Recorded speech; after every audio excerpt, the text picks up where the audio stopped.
আমরা আজকে এসেছি অতীশ দীপঙ্করের জন্মভিটা পরিদর্শন করতে। ঢাকার পার্শ্ববর্তী জেলা মুন্সিগঞ্জ সদর উপজেলার বজ্রযোগিনী ইউনিয়নের বজ্রযোগিনী গ্রামে অতীশ দীপঙ্করের পণ্ডিত ভিটা ও অডিটোরিয়াম অবস্থিত। অতীশ দীপঙ্কর শ্রীজ্ঞান হলেন একজন প্রখ্যাত পণ্ডিত, যিনি পাল সাম্রাজ্যের আমলে একজন বৌদ্ধ ভিক্ষুক এবং ধর্মপ্রচারক ছিলেন। মহামহোপাধ্যায় সতীশচন্দ্র বিদ্যাভূষণ ও রাহুল সাংকিতায়নের মতানুসারে পাল যুগের মগধের পূর্ব সীমান্তবর্তী প্রদেশ অঙ্গদেশের পূর্ব প্রান্তের সামন্তরাজ্য শহর, যা অধুনা ভাগলপুর নামে পরিচিত। তার রাজধানী বিক্রমপুরীতে সামন্ত রাজা কল্যাণ সিংর ঔরসে রানী প্রভাবদেবীর গর্ভে 982 খ্রিস্টাব্দে অতীশ দীপঙ্করের জন্ম হয়। কিন্তু ঐতিহাসিক মতে তিনি বর্তমানে বাংলাদেশের মুন্সিগঞ্জ জেলার অন্তর্ভুক্ত বিক্রমপুর পরগনায় বজ্রযোগিনী গ্রামে জন্মগ্রহণ করেন।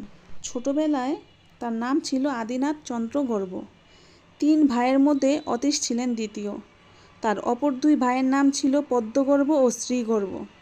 অতীশ খুব অল্প বয়সে বিয়ে করেন। কথিত আছে তার 5 স্ত্রীর গর্ভে মোট 9টি পুত্র সন্তান জন্মগ্রহণ করেন।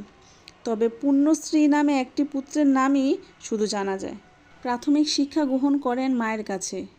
3 বছর বয়সে সংস্কৃত ভাষায় পড়তে শেখা ও 10 বছর বয়সে বৌদ্ধ ও অবৌদ্ধ শাস্ত্রের পার্থক্য বুঝতে পারার বিরল প্রতিভা প্রদর্শন করেন তিনি।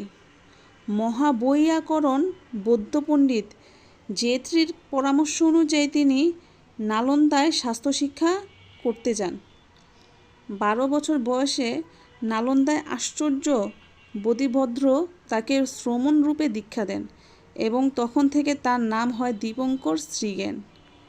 12 থেকে 18 বছর বয়স পর্যন্ত তিনি বোধিভদ্রের গুরুদেব অবধূতিপাদের নিকট সর্বশাস্ত্রের পাণ্ডিত্য অর্জন করেন।